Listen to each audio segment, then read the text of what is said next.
Welcome back. This is chapter 9, Wilbur's Boast. A spider's web is stronger than it looks. Although it is made of thin, delicate strands, the web is not easily broken. However, a web gets torn every day by the insects that kick around in it, and a spider must rebuild it when it gets full of holes. Charlotte liked to do her weaving during the late afternoon, and Fern liked to sit nearby and watch. One afternoon, she heard a most interesting conversation and witnessed a strange event. "You have awfully hairy legs, Charlotte," said Wilbur, as the spider busily worked at her task. "My legs are hairy for good reason," replied Charlotte. "Furthermore, each leg of mine has 7 sections: the coxa, the trochanter, the femur, the patella, the tibia, the metatarsus, and the tarsus." Wilbur sat up bolt upright. "You're kidding," he said. "No, I'm not either." "Say those names again. I didn't catch them the first time." "Coxa, trochanter, femur, patella, tibia, metatarsus, and tarsus." "Goodness," said Wilbur, looking down at his own chubby legs. "I don't think my legs have 7 sections." "Well," said Charlotte, "you and I lead different lives. You don't have to spin a web. That takes real leg work." "I could spin a web if I tried," said Wilbur, boasting. "I've just never tried." "Let's see you do it," said Charlotte. Fern chuckled softly, and her eyes grew wide with love for the pig. "Okay," replied Wilbur. "You coach me, and I'll spin one. It must be a lot of fun to spin a web. How do I start?" "Take a deep breath," said Charlotte, smiling. Wilbur breathed deeply. "Now, climb to the highest place you can get to, like this." Charlotte raced up to the top of the doorway. Wilbur scrambled to the top of the manure pile. "Very good," said Charlotte. "Now, make an attachment with your spinnerets. Hurl yourself into space and let out a drag line as you go down." Wilbur hesitated a moment, then jumped out into the air. He glanced hastily behind to see if a piece of rope was following him to check his fall, but nothing seemed to be happening in his rear, and the next thing he knew, he landed with a thump. "Oomp!" he grunted. Charlotte laughed so hard her web began to sway. "What did I do wrong?" asked the pig when he recovered from his bump. "Nothing," said Charlotte. "It was a nice try." "I think I'll try again," said Wilbur cheerfully. "I believe what I need is a little piece of string to hold me." The pig walked out to his yard. "You there, Templeton?" he called. The rat poked his head out from under the trough. Got a little piece of string I could borrow?" asked Wilbur. "I need it to spin a web." "Yes, indeed," replied Templeton, who saved string. "No trouble at all. Anything to oblige." He crept down into his hole, pushed the goose egg out of the way, and returned with an old piece of dirty white string. Wilbur examined it. "That's just the thing," he said. "Tie one end to my tail, will you, Templeton?" Wilbur crouched low with his thin, curly tail toward the rat. Templeton seized the string and passed it around the end of the pig's tail and tied 2 half hitches. Charlotte watched in delight. Like Fern, she was truly fond of Wilbur, whose smelly pen and stale food attracted the flies that she needed, and she was proud to see that he was not a quitter and he was willing to try to spin a web. And here is Templeton trying to help him tie the string onto his tail. While the rat and the spider and the little girl watched, Wilbur climbed again to the top of the manure pile, full of energy and hope. "Everybody watch!" he cried, and summoning all his strength, he threw himself into the air head first. The string trailed behind him, but as he neglected to fasten the other end to anything, it didn't really do any good, and Wilbur landed with a thud, crushed and hurt. Tears came to his eyes. Templeton grinned.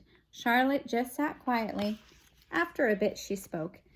"You can't spin a web, Wilbur, and I advise you to put the idea out of your mind. You lack 2 things needed for spinning a web." "What are they?" asked Wilbur sadly. "You lack a set of spinnerets." And here's him trying to spin his web. "So you lack spinnerets and you lack knowledge. But cheer up, you don't need a web. Zuckerman supplies you with 3 big meals a day. Why should you worry about trapping food?" Wilbur sighed. "You're ever so much cleverer and brighter than I am, Charlotte. I guess I was just trying to show off. Serves me right." Templeton untied his string and took it back to his home. Charlotte returned to her weaving. "You needn't feel too badly, Wilbur," she said. "Not many creatures can spin webs. Even men aren't as good as it Even men aren't as good at it as spiders, although they think they're pretty good. And they'll try anything. But did you ever hear of the Queensboro Bridge?" Wilbur shook his head. "Is it a web?" "Sort of," replied Charlotte. "But do you know how long it took men to build it? 8 whole years. My goodness, I would have starved to death waiting for that long. I can make a web in a single evening." "What do people catch in the Queensboro Bridge? Bugs?" asked Wilbur. "No," said Charlotte. "They don't catch anything. They just keep trotting back and forth across the bridge, thinking there is something better on the other side. If they'd hang head down at the top of the thing and wait quietly, maybe something good would come along. But no, with men it's rush, rush, rush, every minute. I'm glad I'm a sedentary spider." "What does sedentary mean?" asked Wilbur. "It means I sit still a good part of the time, and I don't go wandering all over creation. I know a good thing when I see it, and my web is a good thing. I stay put and wait for what comes. Gives me a chance to think." "Well, I'm sort of sedentary myself, I guess," said the pig. "I have to hang around here whether I want to or not. You know where I'd really like to be this evening?" "Where?" "In a forest, looking for beech nuts and truffles and delectable roots, pushing leaves aside with my wonderful strong nose, searching and sniffing along the ground, smelling, smelling, smelling." "You smell just the way you are," remarked a lamb who had just walked in. "I can smell you from here. You're the smelliest creature in this place." Wilbur hung his head. His eyes grew wet with tears. Charlotte noticed his embarrassment, and she spoke sharply to the lamb. "Let Wilbur alone," she said. "He has a perfect right to smell, considering his surroundings. You're no bundle of sweet peas yourself. Furthermore, you are interrupting a very pleasant conversation." "What were we talking about, Wilbur, when we were so rudely interrupted?" "Oh, I don't remember," said Wilbur. "It doesn't make any difference. Let's not talk any more for a while, Charlotte. I'm getting sleepy. You go ahead and finish fixing your web, and I'll just lie here and watch you. It's a lovely evening." Wilbur stretched out on his side. Twilight settled over Zuckerman's barn, and a feeling of peace. Fern knew it was almost supper time, but she couldn't bear to leave. Swallows passed on silent wings in and out of the doorways, bringing food to their young ones. From across the road, a bird sang, "Whippoorwill, whippoorwill." Lurvy sat down under an apple tree and lit his pipe.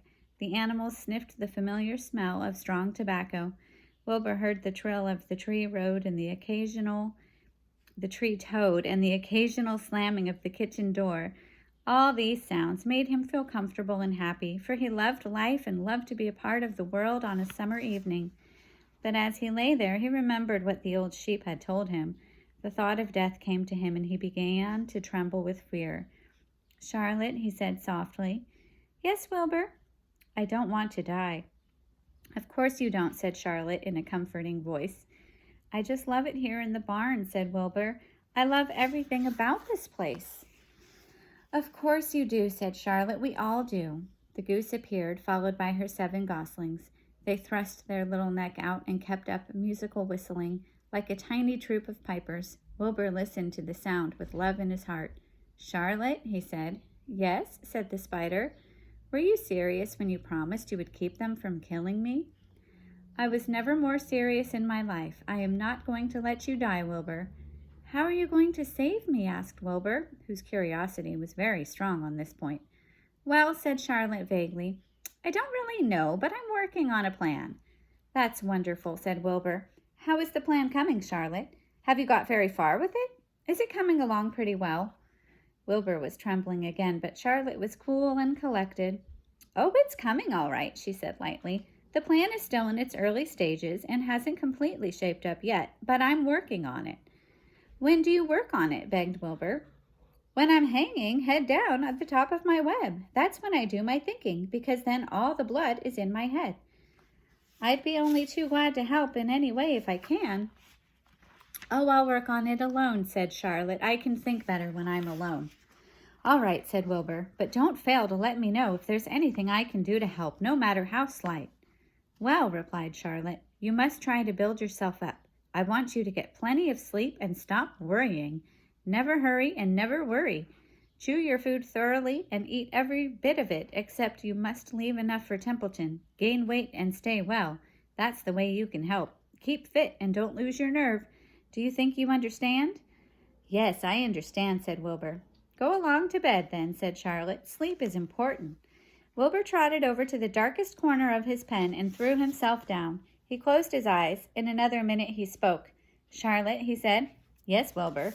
May I go out to my trough and see if I left any of my supper? I think I left just a tiny bit of mashed potato. Very well, said Charlotte, but I want you to be in bed again without delay. Wilbur started to race out to his yard. Slowly, slowly, said Charlotte. Never hurry and never worry. Wilbur checked himself and crept slowly to his trough. He found a bit of potato, chewed it carefully, swallowed it, and walked back to bed. He closed his eyes and was silent for a while. Charlotte, he said in a whisper. Yes? May I get a drink of milk? I think there are a few drops of milk left in my trough. No, the trough is dry, and I want you to go to sleep. No more talking. Close your eyes and go to sleep. Wilbur shut his eyes. Fern got up from her stool and started for home, her mind full of everything she had seen and heard. Good night, Charlotte, said Wilbur. Good night, Wilbur. There was a pause. Good night, Charlotte. Good night, Wilbur. Good night. Good night. And that was chapter 9. Thank you.